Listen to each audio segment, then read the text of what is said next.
You guys ready? This is in Minnesota. Yeah, let's go.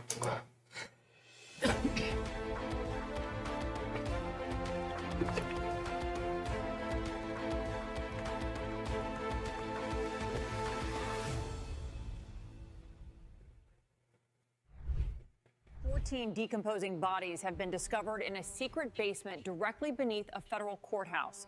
This is the detailed information. 4:58 a.m., Minneapolis, Minnesota.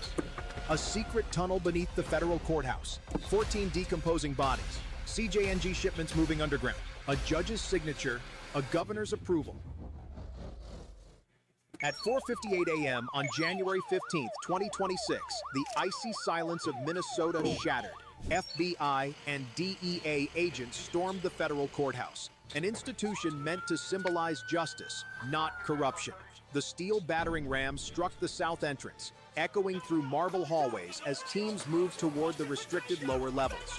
There, beneath a concrete panel that should never have been movable, agents uncovered the impossible. A 3,500-foot tunnel reinforced with steel beams, lit by industrial floodlights, and built with rail tracks designed for electric cargo carts. Just 40 meters inside, the truth appeared fast and brutal. Stacked metal crates labeled judicial equipment were packed not with tools, but with pure methamphetamine. Nearby, wooden boxes held tens of thousands of fentanyl pills, hidden directly under the building where federal trials were held every day. Yeah, there you go. The place that delivered justice had been hollowed out, turned into the front door of a criminal empire. Long before the raid, a senior FBI analyst reviewing statewide data noticed something deeply disturbing. Murders were climbing. Deaths from drug overdoses were exploding.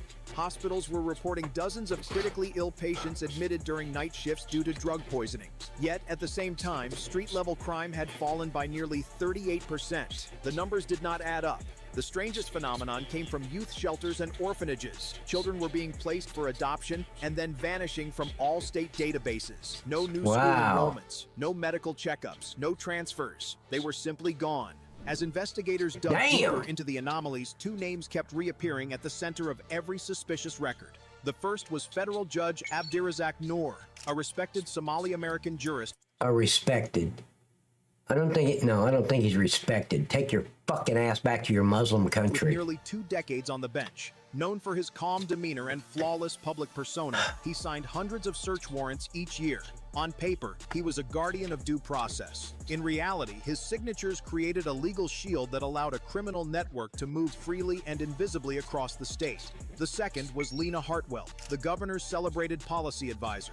Publicly praised as a reformer and advocate for humane governance, she toured shelters and appeared compassionate before cameras. Behind the scenes, she controlled the administrative channels that routed funds, altered oversight procedures, and quietly redirected security audits away from key facilities, including the courthouse itself. When analysts overlaid court orders, procurement contracts, and prison renovation budgets, the truth became undeniable.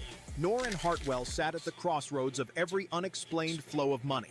The breaking point came when sealed financial disclosures revealed that 19 high-ranking And is it okay if I say, never buy this bitch a necklace? She has nowhere to put it. Officials, advisors, inspectors, judicial assistants, and security supervisors shared the same pattern of unexplained, parallel financial growth. What looked like leadership was, in fact, the administrative backbone of a 12-year criminal empire. The truth is coming to light. If you feel outraged, comment, expose them. Like the video so the algorithm doesn't silence this story. This was a government legal system deliberately redesigned to protect organized crime. An engineered mechanism of state power that replaced protection with obedience. The courts were not compromised. They had been repurposed. But the deeper federal teams dug, the darker the truth became. Near the far end of the 3,500-foot tunnel, agents breached a sealed steel chamber. Inside were industrial barrels that, when opened, revealed 14 skeletal remains, each wrapped, each tagged. Forensic analysts later confirmed the unthinkable. All 14 were state officials reported missing over the past decade. Inspectors, auditors, compliance officers, people who had asked the questions this network could not afford to answer. The tunnel, once believed to be a smuggling route, met every criterion for dual-use terrorist infrastructure: isolated ventilation shafts, an independent power grid, and industrial rail cars capable of moving bodies, cash, and chemicals without detection. And the concentration of pure fentanyl hidden beneath the courthouse was so extreme that DHS models classified it as mass casualty capable if ever released intentionally. Then came the financial alarm, a series of coded offshore transfers matching patterns previously identified in national security cases involving extremist networks. The truth detonated. This wasn't just a drug empire. It was a weaponized network, shielded by government authority, eliminating its own watchdogs, and capable of destabilizing entire regions without firing a single shot. And for 12 years, it expanded beneath the nation's feet, unnoticed, unchallenged, Right there and in nearly Minnesota. unstoppable. That was when the White House intervened. In an emergency briefing at 10:22 p.m., the president delivered a stark address to the nation. Any network operating beneath a federal courthouse is not a criminal enterprise. It is an act of war against the United States. No official, no judge, no advisor is beyond accountability. Really? Tonight, Chris? we end this. The order was immediate. Federal agencies were granted full operational authority. By the evening of January 14th, 2026, the investigation had grown too large and too dangerous to keep contained. The discovery of the 3,500-foot tunnel beneath the federal courthouse meant only one thing. This network was not local, not isolated, and not afraid of operating directly under the government's nose. FBI Director Marshall Grant authorized the rarest classification of operation, a synchronized multi-state Did anybody strike else know involving about this? FBI, DEA, I didn't. ICE, Coast Guard, and U.S. Marshals. At exactly 3:40 a.m. on January 15th, the first teams moved. In Minneapolis, armored vehicles rolled toward the courthouse again. This time, not to search, but to seize the entire structure. Tactical teams descended into the I mean, can you imagine that? Having a criminal enterprise right below the courthouse, the county courthouse. Tunnels, drugs, decaying bodies. Right under the courthouse. Don't tell me the judges didn't know about this shit. tunnel, following the steel-lined corridor toward the abandoned industrial zone by Wow. the Mississippi River. The closer they got, the clearer the scale became. Generators running hot, tire tracks from electric cargo carts, and the faint chemical scent of narcotics processing. At 4:12 a.m., a parallel assault hit the city's East Warehouse District. DEA agents breached a metal complex registered to a judicial storage vendor. Inside, they found a factory-style operation. Conveyor belts dusted with white powder, steel presses used to compact meth bricks, and pallets stacked with sealed crates. The air burned the nose. The machines were warm. The workers had fled minutes before, tipped off too late to escape the perimeter. Meanwhile, in St. Paul, ICE units stormed a cluster of properties tied to the so-called social foundation used to launder money. They discovered safes filled with unrecorded cash, blank identity cards, and files detailing transfers of children between shelters, evidence of a system designed to erase young lives. But the most dramatic battle unfolded far from land. At 5:03 a.m., Coast Guard radar detected a suspicious vessel leaving Duluth, heading toward Canadian waters at high speed. Intelligence confirmed the unthinkable. The two masterminds, Judge Abdirazak Noor, Valina Hartwell, were on board, attempting to flee with encrypted drives and millions in untraceable bonds. A pursuit began across the frigid lake, waves slamming against steel hulls as helicopters illuminated the darkness. When the Coast Guard interceptor finally drew alongside the vessel, agents shouted commands over roaring engines. The suspects refused to stop. The vessel lurched forward, trying to break through the blockade. Agents fired disabling shots into the engine housing, sparks erupting as the boat shuddered and lost power. Within minutes, armed teams boarded, wrestled the two leaders to the deck, and placed them in cuffs. The end of a... Now, this is the judge and his, what? His assistant? 12-year shadow reign. Back on land, as sirens echoed across 3 cities, the scale of the takedown came into focus. Dozens of sites raided, 2 fugitives captured, and the largest courthouse-based trafficking operation in U.S. history crushed in a Damn. single morning. The war had moved from suspicion to confrontation to undeniable victory. When the last tactical team withdrew from the tunnel and moved into the abandoned industrial complex near the Mississippi River, they expected to find storage rooms, maybe a few crates, perhaps a ledger carelessly left behind. What they encountered instead was something far larger, a fully engineered narcotics depot hidden in plain sight beneath a city that believed it had nothing left to fear. The warehouse's main chamber stretched nearly the length of a football field. High ceilings dripped with condensation from industrial cooling units humming overhead. Steel racks towered over the agents, each shelf marked with coded labels. M7, C12, F9, which meant nothing until the first crate was cracked open. Inside were brick-sized blocks of methamphetamine, tightly wrapped and stamped with the seal of a Sinaloa trafficking cell. The blocks were stacked 5 feet high, row after row. The initial count stunned even veteran DEA personnel. 39 tons of methamphetamine, enough to paralyze multiple states. But the discovery didn't stop there. A second chamber, sealed behind a locked blast door, contained rows of wooden crates. When federal chemists pried them open, they found 1.2 million fentanyl pills, pressed to resemble everyday painkillers and anxiety medication. In perfectly lit trays, they looked harmless, almost medical, but each pill carried a dose powerful enough to kill. The agents paused in silence, understanding the weight of what they were holding. Then came the most chilling room of all. At the far end of the complex, beneath a rusted ventilation grid, agents uncovered 480 kilograms of cocaine, packaged inside barrels labeled as clerical solvents. Next to it sat an array of equipment: hydraulic presses, industrial mixers, and chemical stabilizers, tools for processing, cutting, and repackaging narcotics. When Bridge shows up, things go boom. Miss Bridge, are you done with your temper tantrum now? Can we go on? Before sending them into the distribution pipeline. When economists from the federal task force completed their assessment, the numbers were staggering. Over $1.9 billion in black market value. This was not a stash. This was a national supply node. As forensic teams photographed the scene, they found signs of continuous, methodical operations. Yeah, 12 years, Chris. Engineered for efficiency. Cargo carts running on electric rails, cooling systems installed to prevent chemical degradation, and a ventilation system capable of masking the smell from above-ground sensors. What disturbed investigators most was a discovery tucked away in a metal filing cabinet. A set of rotating schedules, detailing shipment dates, maintenance logs, and courthouse transfer windows. Each window aligned perfectly with the federal judge's warrant schedule. Whenever a shipment moved, a courtroom incident, an evacuation drill, a maintenance outage, a security lockdown appeared on the calendar. The courthouse wasn't just a transit point, it was the control tower.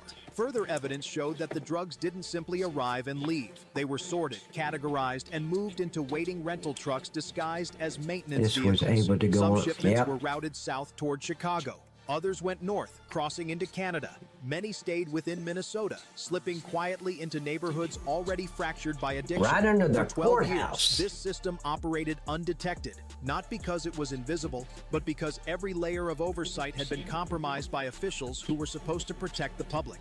That morning, as the warehouse lights flickered and federal workers cataloged the mountain of poison, one agent whispered what they all felt. This wasn't a drug ring. This was an underground economy. And for the first time in over a decade, it had finally been exposed. While tactical teams hauled evidence out of the tunnel and warehouse, another battle unfolded far from flashing lights and sirens. In a quiet federal office 2 blocks away, a dozen forensic accountants and digital analysts gathered around a single question. How did a criminal empire this large survive for 12 years without a single whistleblower, a single audit flag, or a single leak? The answer lay in the money. Unlike most drug operations, which rely on street-level dealers and chaotic cash flow, this network engineered a closed-loop laundering system that piggybacked on state infrastructure. Every dollar entered, moved, and disappeared inside legitimate institutions where oversight was assumed, not enforced. The first component was judicial contracts. Over a decade, the state approved millions in funding for courthouse repairs, digital archiving, and public safety enhancements. On paper, these expenses looked routine. But when investigators matched invoices to physical inspections, more than half the listed repairs had never occurred. The funds were siphoned off into shell companies linked to Judge Noor's associates. You think Tim Walsh didn't know about this? Accounts. Next were the courthouse security services. This was the perfect cover. Security What vendors about were allowed to Ihan bring equipment, Omar? large crates, I guarantee sealed you she knew containers, about it. unexpected hardware. directly into I bet restricted money areas on it. without question. Federal investigators later found that some of the crates used to transport narcotics looked identical to those used for courthouse scanner upgrades.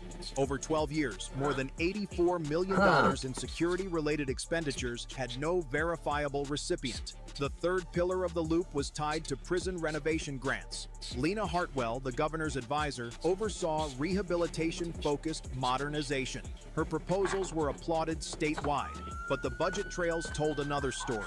Money entered the Department of Corrections, exited through a web of subcontractors, and resurfaced as anonymous transfers feeding the tunnel operation.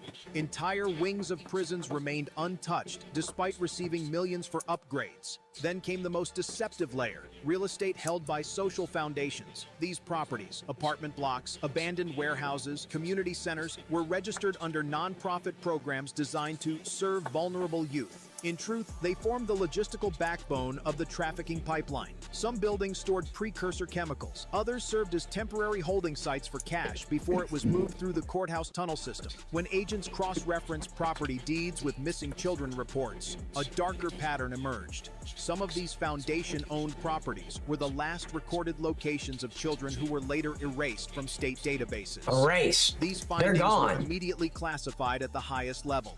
Damn. By the end of the 6th day of Those poor investigation, kids. analysts charted the entire cycle on a long glass board. It formed a perfect loop.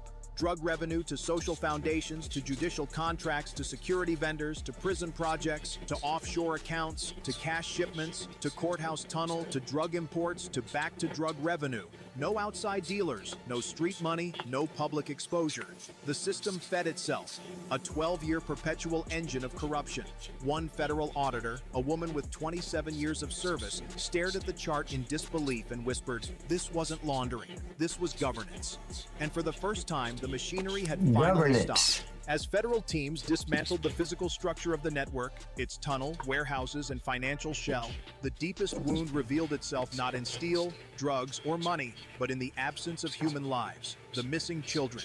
For weeks leading up to the raid, social workers across Minnesota had quietly filed concerns. Children entering foster care but never appearing for reassignment. Orphanage transfers recorded with no receiving facility.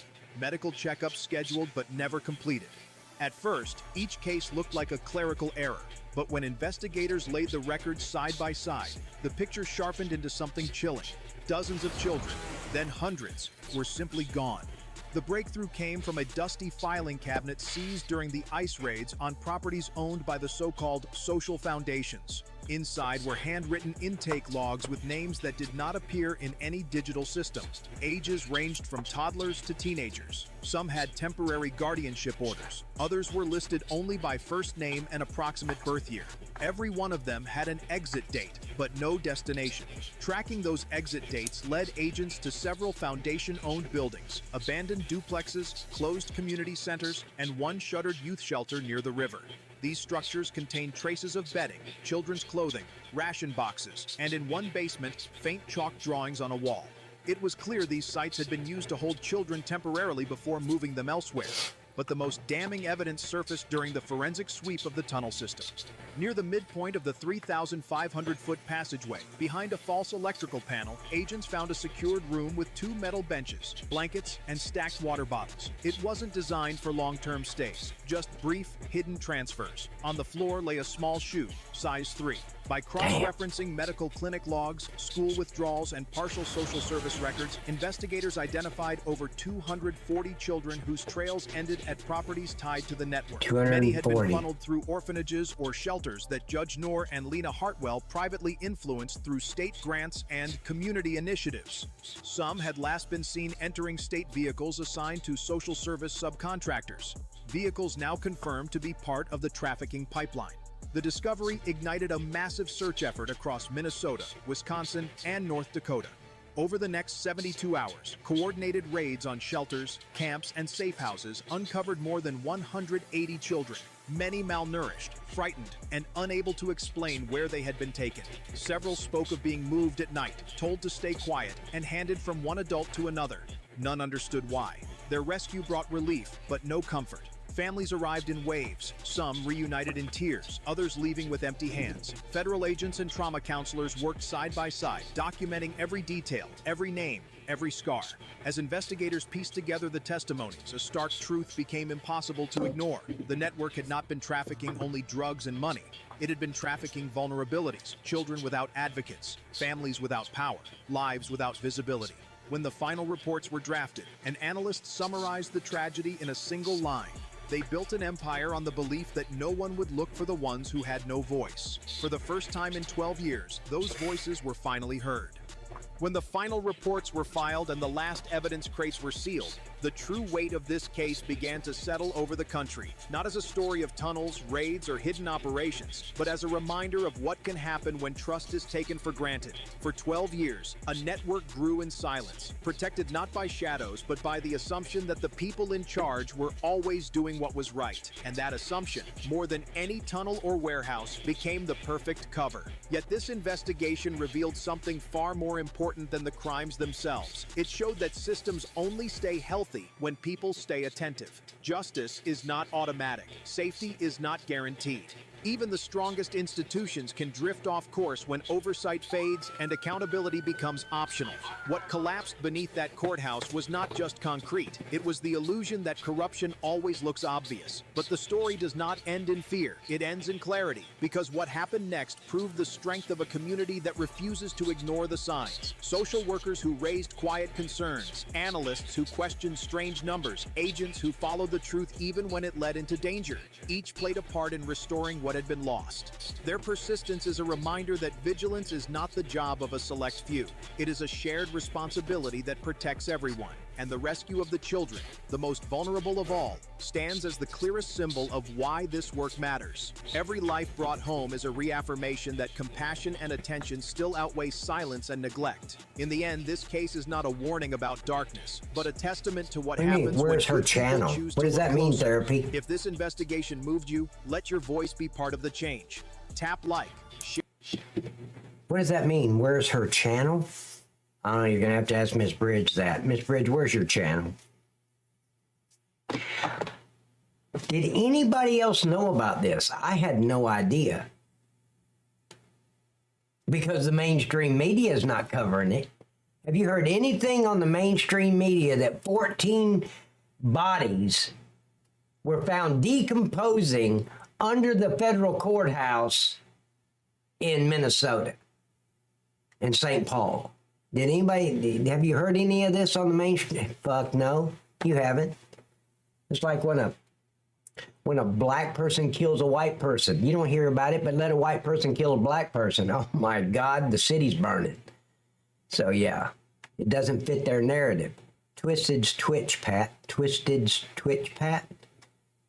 Oh, okay, I got it. Okay. Wow. You guys ready for more? We're going to continue this. Let's go. Maybe not.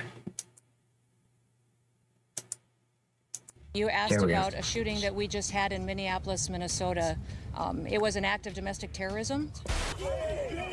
Tonight, new clashes between anti-ICE demonstrators and federal law enforcement in Minneapolis. This is also a community on edge. There are roughly 80,000 Somalis living here in the area. And so in speaking with several people who currently live there and work there in that city. At 4:47 What in the song? morning, the historic neighborhood along Portland Avenue South in Minneapolis was dead silent. The streetlights reflected off the frozen sidewalks, and the porch lights of the Victorian homes glowed faintly in the winter darkness. To the residents sleeping inside, it was just another quiet, cold Tuesday in January. But outside, the street was quietly being swallowed by a No, Doc. There was 14 bodies found under the courthouse, decomposing under the courthouse. I didn't know they found more bodies, but there was 14 under the courthouse. shadow army. A column of armored black SUVs rolled into position without sirens, cutting their headlights a block away. More than 250 federal agents from the Damn, 100 FBI and skeletons Immigration in the and Customs home. Enforcement Damn. moved with the synchronized precision of a military strike team. Wow. They weren't wearing standard patrol uniforms. They were geared for war, heavy body armor, ballistic shields, and night vision optics. Their target wasn't a cartel safe house in the desert or a gang hideout in the industrial district. It was a stately private residence with manicured hedges and a freshly shoveled driveway. This was the home of a sitting judge. At 4. Yeah, I mean, the song you did had nothing. I mean, I was getting excited there for a minute when you started talking about the spankings, thinking you're going to move on into the pegging, and you didn't. I was very disappointed. Miss Bridge was very disappointed. And then Miss Bridge, I could see her now in her little tight, little short denims, you know, that looked like she was poured into them. I could see her now standing there at the monitor saying, Texas, quit trying to be like me.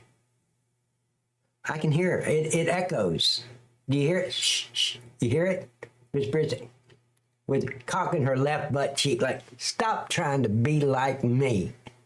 I can hear it. 52 in the morning, the order was given. The silence was shattered by the deafening crack Oh, Miss Bridge didn't hear the song? How did she not hear it? of flashbangs detonating in the foyer. She was here as soon as I started. Federal agents, search warrant, drop your weapons. The neighborhood woke up to the sound of shouting and the shattering of glass, but the resistance inside the house was instantaneous and terrifying. This wasn't a confused homeowner reaching for a baseball bat. Agents breaching the front door were met by 21 armed guards. These men were positioned in the hallways and stairwells like a Really? private army. Whatever was hidden inside this house was worth dying for. But in less than 10 minutes, the agents would discover something far worse than drugs. Behind a false wall in the basement lay a document that would threaten to collapse the entire state justice system. Welcome back. What you are witnessing is the dismantling of Operation Infiltration, a criminal conspiracy so deep it turned the American justice system into a cartel weapon. For years, the residents of Minneapolis trusted Judge Hassan Duale. He was a pillar of the community, a man who grew up in poverty and rose to become a respected voice for fairness and reform. Yeah. But federal agents now allege that his Right. robe was nothing more than a costume. The raid on Portland Avenue South didn't happen by accident. It began exactly 24 hours earlier with a chaotic scene that looked like nothing more than a viral internet video. On the afternoon of January 7th, a patrol unit stopped a vehicle driven by Renee Good, a 37-year-old local woman. The encounter quickly Stupid escalated. bitch. Bystanders filmed the woman screaming that she had rights, that the stop was illegal. The video hit social media instantly, racking up millions of views. Commenters called it harassment. They called it abuse of power. But the camera didn't see what was in the trunk. When agents opened the rear cargo panel, the narrative collapsed. Inside, wrapped in heavy black plastic, was 80 kilograms of high-purity methamphetamine. Next to it sat $2.3 million in vacuum-sealed cash. This wasn't a civilian having a bad day. Now, New York Times is reporting 6, but we know about at least 3 initially that stepped down. This news came out today, and they did this. They resigned from their positions entirely, not just the investigation. This was a courier moving a shipment worth millions. Under interrogation, the courier didn't crack immediately, but the data did. Investigators analyzed her travel logs and financial history. They found that she wasn't working for a street dealer. She was making deliveries on a schedule that perfectly matched the court docket of Judge Duale. The financial forensics team uncovered the smoking gun. In the last 5 years, $417 million had moved through shell accounts linked to the judge. Think about that number, $417 million. There is no legal way for a public servant to generate that kind of wealth. The money was moving through 3 continents, Europe, the Middle East, and East Asia. Oh, of course, in the Middle transfers East. timed to coincide with major drug rulings in his courtroom. When defendants with cartel ties appeared before him, evidence was suppressed, sentences were reduced, delays were granted.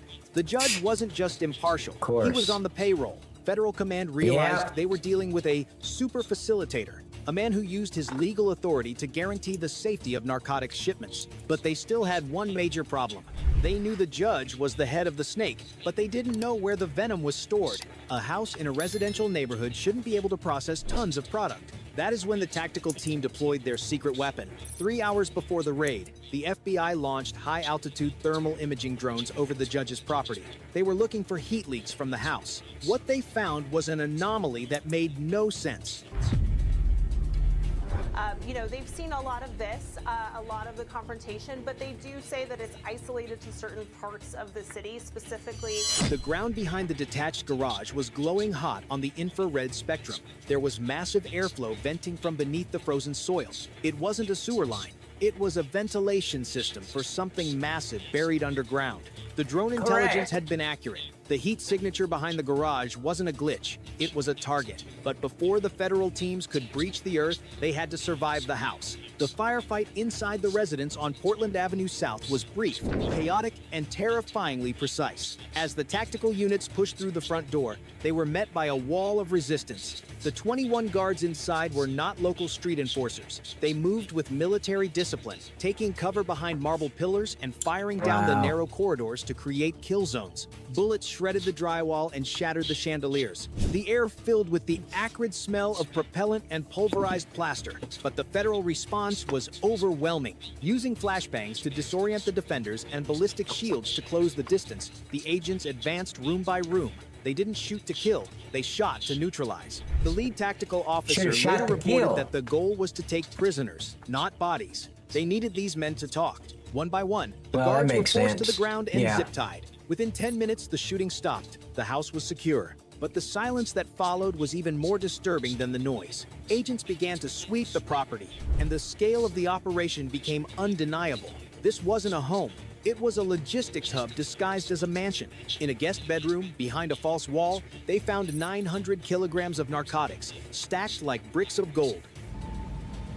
City and state lawmakers are going to demand that the FBI cooperate with Minnesota's Bureau of Criminal Apprehension on this investigation. In the basement, metal crates held another 1.4 tons of heroin and synthetic compounds. And then there was the money. Suitcases, storage bins, and floor safes were overflowing with cash. When the counting was finished, the total seized from the residence alone was $74 million. It was enough currency to destabilize the local economy. But the most critical discovery wasn't the cash or the drugs. It was what lay beneath the frozen ground outside. Agents moved to the detached garage, the source of the heat anomaly. They cleared away the snow and debris to reveal a hydraulic lift system hidden in the floor. When they activated it, the concrete slab slid back to reveal a gaping, reinforced tunnel entrance. This wasn't a crude escape route. It was industrial infrastructure. The tunnel ran deep beneath the property, equipped with lighting, ventilation, and a conveyor system. It was a command bunker designed to survive a war. Ask yourself, that looks like Batman's cave.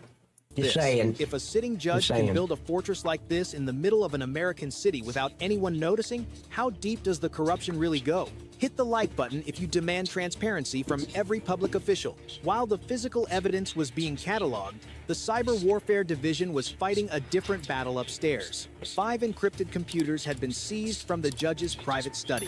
They were still warm. The screens were dark, but the hard drives were spinning. The analysts knew they had a window of minutes before the encryption keys rotated or a remote kill switch wiped the data. Using forensic overrides, they managed to freeze the system state. What they saw on the monitors made the blood drain from their faces. The computers weren't just tracking the inventory in the basement. They were connected to a live network tracking shipments across the entire state.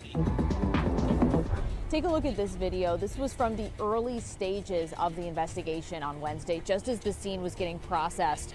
We reached out to the U.S. Attorney's Office for more information on why they're denying BCA access. And every single data line pointed to one specific location, the port. The files revealed a list of clearance codes and override protocols that had been used for 7 years. 12 specific port officials' men, whose names appeared on no public records together, had been systematically overriding security checks for specific containers. They weren't forging documents. They were using their legitimate credentials to wave the contraband through. The agents realized the terrifying truth. The judge wasn't just a local boss. He was the gatekeeper. His house was the brain. The tunnel was the storage, but the port was the mouth of the beast. The network had created a ghost corridor, Shipments of illicit cargo were being offloaded from international vessels, bypassed through customs in under 9 minutes, and disappearing into the American interior before anyone knew they had arrived. The lead investigator looked at the timestamp on the screen. The next major shipment was scheduled to clear customs in less than 2 hours. There was no time for a briefing. There was no time for a plan B. The tactical commander grabbed his radio.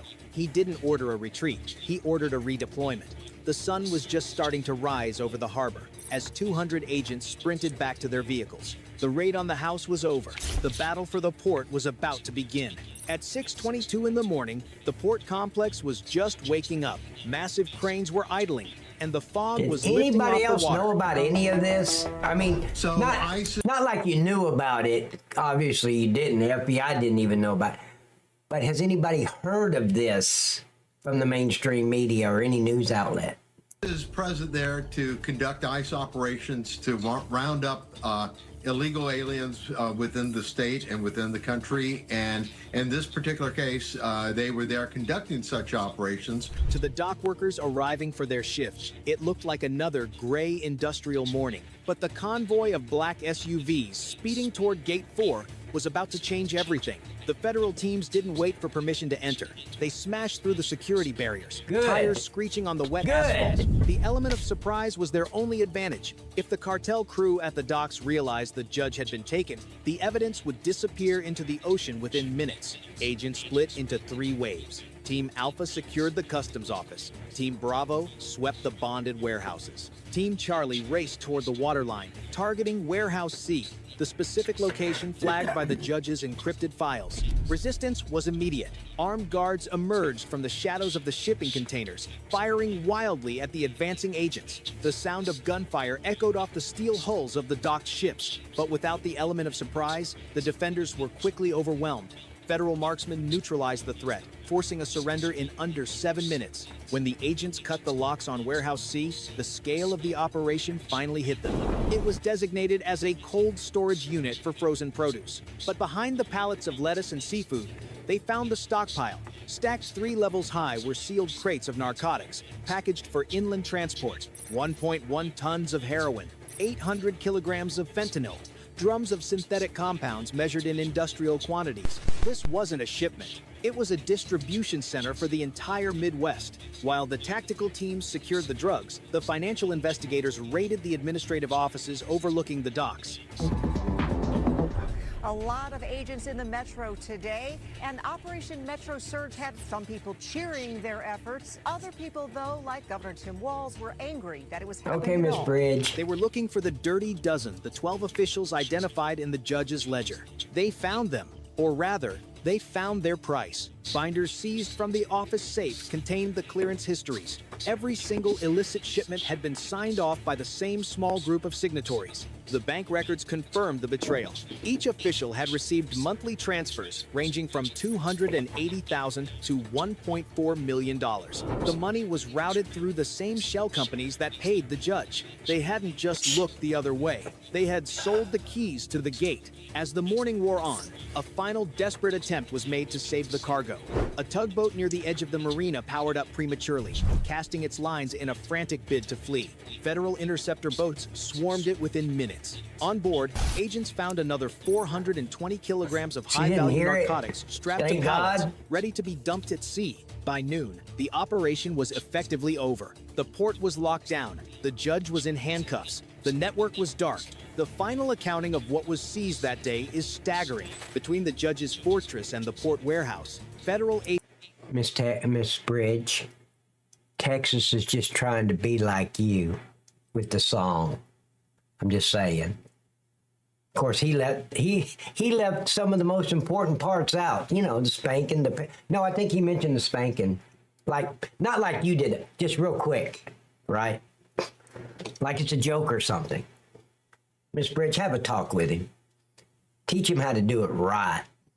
agents confiscated a total of 5.5 tons of narcotics. The cash seized from the residents and the frozen accounts totaled over $74 million in immediate currency. But the most chilling statistic isn't the money or the weight, it is the human cost. Intelligence analysts estimate that the synthetic opioids moving through this specific corridor were enough to supply millions of lethal doses. This single network, protected by a gavel and a badge, was likely responsible for fueling overdose clusters that claimed tens of thousands of lives. Hassan Duail, the man who once sat in judgment of others, now faces a future in a federal supermax prison. The charges against him: racketeering, narcotics trafficking, and corruption. Now, I will say this. I did hear about the judge getting arrested around the 15th, 16th of this month. But that's all the mainstream media said about it. Oh, a judge was arrested, and, you know, they just kind of went on and quickly went to something else. They didn't explain anything. I mean, that judge was on TV. I mean, I saw that, but they didn't explain nothing. They acted like the federal agents violated this judge's rights or something. Corruption carry multiple life sentences. The 26 guards are in custody. The 12 port officials are facing federal indictments. But as the dust settles, the city of Minneapolis is left with a difficult question. This operation didn't happen in the shadows. It happened in a mansion on a quiet street. It happened in a busy port. It happened in a courtroom. It succeeded because people trusted the uniforms. They trusted the titles. The raid on Portland Avenue South proved one undeniable truth. The most dangerous criminals don't always kick down your door. Sometimes, they are the ones signing the warrants. We will continue to track the trial of Judge Duail and the exposure of the remaining political connections. If you want to see the full breakdown of the... Oh, you heard about it on News Network? Is that what it is, News Network? Yeah, I think you're right, News Network. Yeah, I like that. I watch that every now and then. It pops up on in Rumble, and I'll watch it. Court documents as they are released. Make sure you are subscribed. Until then, stay... What's the whole name of that? News... Okay, have to use my phone, but tab open for you on the laptop. See you Wednesday. Okay, Miss Bridge, you have a super blessed evening, darling. And I really hope your foot gets to feeling better. Yeah, you need that angle with the foot and stuff for the spankings. Don't want you in any pain. You have a great night. Tell my buddy Patriot I said hi. Safe and stay vigilant. You asked about a shooting. Ooh. Wow. Let me look something up real quick.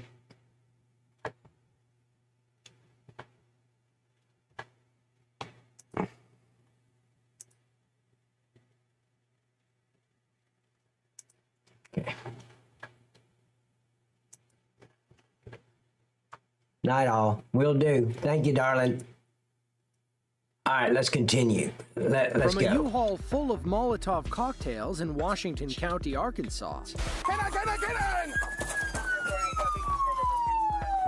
Fraser, Sergeant Pickens.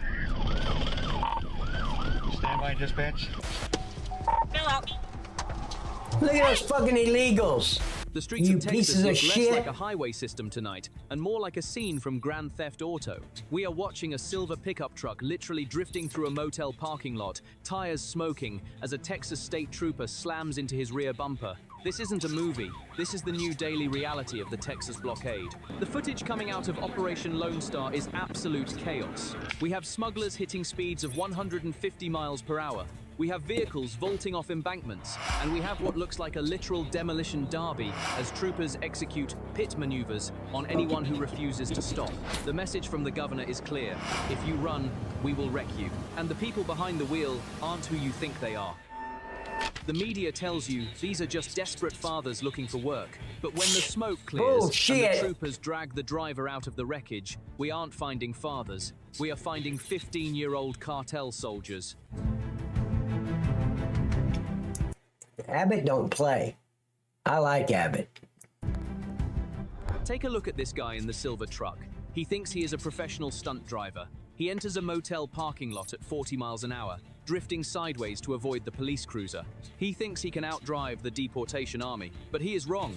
A second trooper cuts off his exit, a third one boxes him in, and within seconds, this professional smuggler is face down on the asphalt. But what makes this terrifying isn't the driving, it is the cargo. When they open the doors, they don't just find a few people, they find a clown car of human misery, people stacked on top of each other. Highway Patrol, read this up. You have expired license plates since April. Yeah. Got your driver's license insurance on hand. Terrified, bruised, and being used as human shields by a driver who didn't care if they lived or died. And it's not just the men. Watch this female smuggler put up the fight of her life. She refuses to step out of the vehicle. She argues about her ID. She thinks she can talk her way out of a felony, but Texas DPS doesn't negotiate. When she finally realizes the game is up, she tries to bolt. It takes 4 officers to restrain her, and when they finally check the vehicle, they find a car seat in the back. She was running a smuggling operation with a baby on board. This is the level of depravity we are dealing with. They are using children as camouflage. But the most shocking discovery of the night happened inside a white semi-truck. The driver, a 24-year-old named John David Amaya, tried to play it cool. He told the officer he was alone. Right now you're alone. You're alone right now, right? Yeah, I'm alone. Okay. Could I see what you have in the vehicle? He said he was just driving for a private company. He lied. The trooper brought in a K9 unit. The dog alerted immediately, and when they cracked open the sleeper cab, they didn't find a bed. They found 23 people stuffed into a space the size of a walk-in closet. We are talking about standing room only. 23 human beings from 5 different countries, packed in like sardines with 0 ventilation. If that truck had crashed, if the driver had abandoned the vehicle in the heat, it would have been a mass grave. This is what the sanctuary activists refuse to acknowledge. By encouraging illegal crossings, they have created a market for this. They have empowered the cartels to recruit American teenagers on social media to drive these death traps. We are seeing drivers as young as 12 and 15 years old leading police on 100-mile-per-hour chases. They are children driving lethal weapons, paid a few $100 by a cartel boss who views them as disposable ammunition. But the craziest part isn't the kids or the crashes. It is the driver of a rundown sedan who just got pulled over with a very interesting piece of plastic in his wallet. He has a valid driver's license from the state of New York, but he isn't even a US citizen. That don't surprise me. New York and California, they give them out like it's licorice. Went for a pit, car wrecked out. So, how does a man who admits he is not a US citizen end up driving a commercial vehicle on an American highway with a valid license? Correct. This is where the sanctuary state policies California turn from a political debate into a physical danger for everyone on the road. The trooper pulled over a rundown sedan in Oklahoma, and the driver was a mess. First, he said he was from Indiana. Then, he said he was from New York. When the officer pressed him, he admitted he had only been in New York for 2 years. But here is the kicker. He produced a valid commercial driver's license, CDL, from the state of New York. Think about what that means. A state government knowingly issued a license to drive 80,000-pound semi-trucks to a foreign national who isn't even supposed to be in the country. And who probably can't speak English.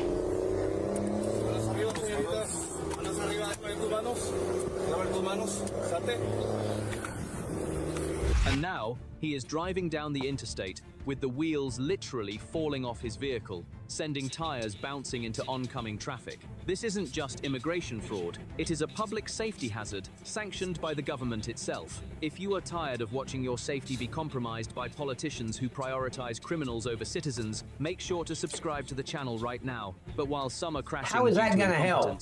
Wait, how is subscribing to his channel going to help with the immigration problem? Because that's what he just said. I'm just asking. Others are crashing on purpose. We are seeing a terrifying new tactic called the bait. I wish people that does YouTube videos would stop saying that. Subscribe to my channel. We know how to do that now. It's YouTube.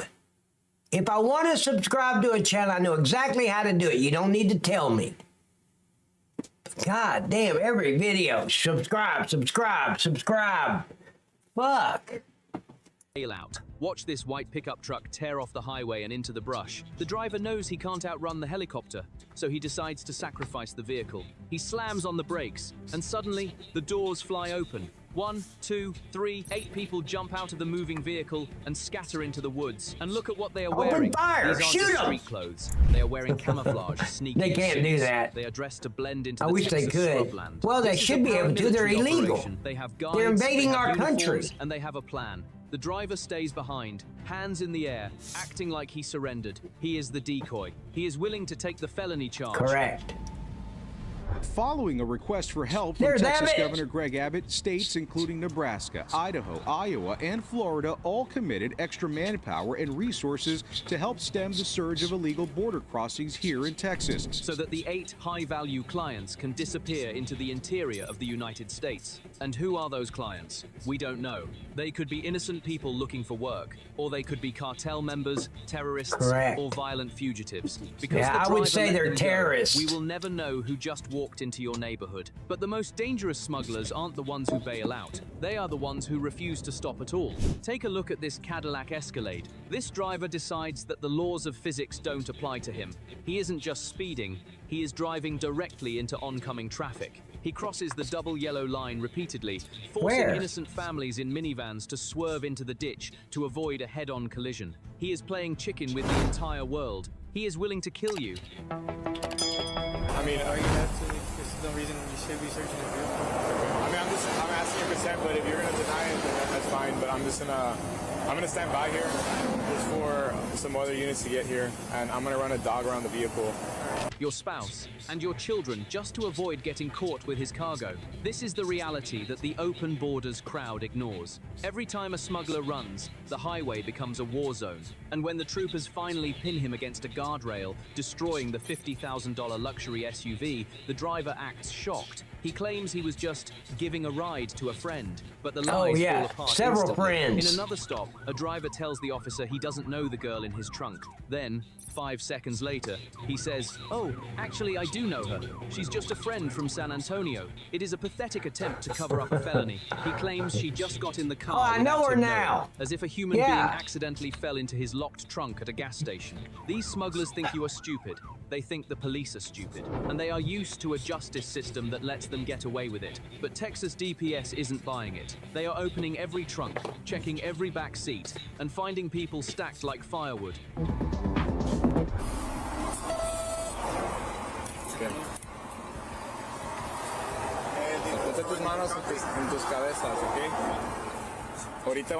Look, I believe if you're going to try to smuggle illegal aliens into our country, it should be the death penalty. Period. Get rid of the smugglers. And you got nobody bringing them in.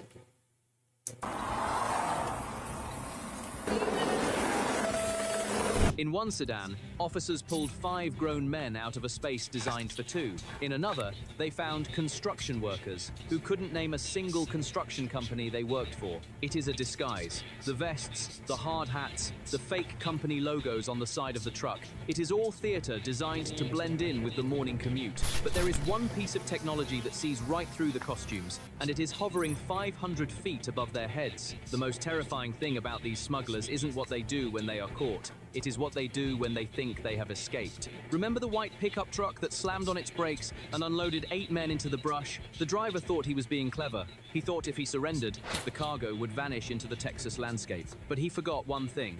There is nowhere to hide when the sky is watching. Out of the vehicle, now running for it. There comes another passenger out of the back seat. These kids are struggling, and look at this. He's getting back in the vehicle. Up in the air, hovering 500 feet above the chaos, is a Texas DPS helicopter equipped with military-grade thermal imaging. Hell to the naked yeah! eye, those 8 men in camouflage sneaking suits are invisible. They are blending perfectly into the mesquite and the dirt, but on the thermal monitor, they are glowing like neon signs. The camera operator tracks them in real time. He calls out their coordinates to the ground team. 1 lying flat under the cedar tree, 2 moving north in the creek bed. It is like shooting fish in a barrel. The troopers on the ground don't even have to run. They just walk directly to the hiding spots, guided by the voice of God in their earpieces. When the troopers pull them out of the bushes, the migrants look shocked. They were told by the cartels that once they made it past the highway, they were free. They were lied to. They didn't escape. They just walked into a trap. But while the adults in the brush are a security threat, the drivers behind the wheel are a tragedy. And this is the part of the story that the sanctuary politicians are desperate to ignore. We aren't just seeing hardened criminals driving these trucks, we are seeing American children. In one of the most heartbreaking busts of the operation, troopers stopped a vehicle after a 100 mile-per-hour chase. The driver wasn't a cartel boss. He wasn't a coyote from Mexico.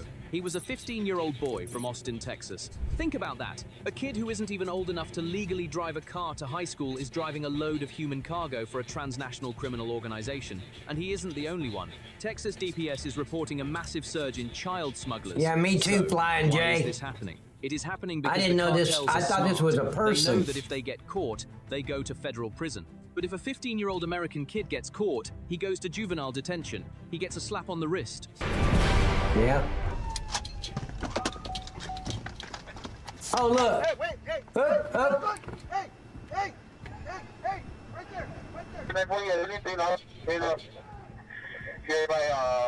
So, the cartels are going on TikTok, they are going on Snapchat, and they are posting ads that say, make $5,000 this weekend. Easy drive, no questions asked. They are recruiting your children. That's not true, They are Flying turning J. American teenagers into What the foot hell are you soldiers for talking the Mexican about? drug war. And when these kids crash, and they always crash, the parents are left picking up the pieces of a life destroyed by a policy that refused to secure the border. And speaking of policies that destroy lives, we have to talk about that driver from New York again. The man from Kazakhstan with the valid New York commercial driver's license. This isn't just a funny anecdote. This is a national security emergency. We have sanctuary states, like New York and California, that are issuing official government IDs to people who are not in the country. Yeah, right here in Chattanooga a couple months ago on Interstate 75. You guys heard about it. I even put it up on my stream. This fucking piece of shit Muslim who got his driver's license out of California and somehow had an Amazon truck, did a major pileup right there at the 75-24 split. Right here in Chattanooga. I think like 4 people burnt up in their cars, and it was an awful scene. Just like 2 miles down the road from me. And he should have never even had a driver's license. He was illegal in this country. How did he get a driver's license out of California? Because Gavin Newsom doesn't care. He just, issue them to anybody. Legally. They say it is for equity. They say it makes the roads safer. But does this look safe to you? We have a man who doesn't know the traffic laws, driving an 80,000 pound Yeah, and this guy that in the Amazon truck, he couldn't even speak English and had the fucking diaper on his head and shit. Down an interstate in Oklahoma, with wheels literally falling off the vehicle. He is a danger to every family on that road, and he is only there because a politician in Albany decided that checking citizenship status was discriminatory. This is the sanctuary pipeline. A policy written in a blue state capital ends up killing a family in a red state suburb. The chaos on the Texas highway is the direct result of the lawlessness in New York City. It is all connected, and the sheer volume of this invasion is staggering. The media will tell it happened right here in Chattanooga. They will tell you the border is secure, but look at the footage. Look at the number of cars involved in this one single operation. We are seeing failure to yield incidents every single day. We are seeing pit maneuvers used so often that the troopers are running out of bumpers. This is a war zone. More than 1 million migrants have crossed the U.S. southern border since the month of October. One federal border official reports that agents have encountered more than 6,300 people crossing the border on average every day. Here, I want you to look. You see all the brand new clothes they had on? Look, seriously, watch. Watch. 6,300 people. Brand new hoodie for the baby, brand new shorts. Look at her. Does this look like somebody that traveled 500 fucking miles on foot through the desert and shit in the heated sun? No, everything even the fucking mask is brand new. That's what you call Soros's money, George Soros money. People crossing the border on average every day. The invasion convoy never stops. it just reloads. But for the first time in years, the resistance is actually fighting back. Operation Lone Star isn't just catching people, it is ruining the business model. Every time a trooper pits a truck, that is a $50,000 loss for the cartel. Every time a load is seized, that is $100,000 in lost revenue. The governor has authorized a total liquidation strategy. They are seizing the vehicles, they are seizing the cash, and they are charging the smugglers with state felonies that carry mandatory prison time. There is no catch and release on this highway. What? No There is only ID. What is catch and that? ruin. The message is finally getting through. If you come to Texas to smuggle, you aren't going home. You are leaving in handcuffs, or you are leaving in an ambulance. This is the only language the cartels Body bag. understand. They should say you're leaving in a Disruption, body financial bag. pain. And as we watch the deportation army sweep Shoot through these to highways, kill. we have to ask ourselves a very serious the only way you're question gonna about stop the it. future of this country. We have spent years Yep. being told that enforcing the law Seriously, shoot to kill these pieces of shit. That's the only way you're going to stop it. is mean. We have been told that stopping these cars is racist. But when you see the 5-year-old kid destroying his life Racist. for a few $1,000s, This week on 60 Minutes, we are reporting on the crisis at the border. On the ground! or the 23 people suffocating in the back of a semi-truck, you realize that the Hey, that's compassionate their policy choice. was Fuck actually them. a cruel. Fuck those pieces of shit in the back of that truck suffocating. Nobody told you to get in that fucking truck and come here illegally. Fuck you. One of all. The open border didn't help these people. It exploited. No, they're not It turned victims. You hear it? They're not fucking victims. They're invaders of our country. Teenagers into felons. It turned migrants into cargo, and it turned our highways into death traps. The only compassionate thing to do, the only moral thing to do, is to shut it down completely. So, this Shoot brings to us to the kill. final question, and I want you to be honest in the comments. Do you believe that blue states like New York should be held financially liable for Yes. the damage caused by drivers they licensed Correct. illegally? Or is this just the price we pay for sanctuary? So, anyway, I'll be back Wednesday night, 7 p.m. Eastern Standard Time. And you guys have a super blessed evening. And if you're going to go anywhere, please drive safe. Good night, everybody. Goodbye, everybody. I've got to go.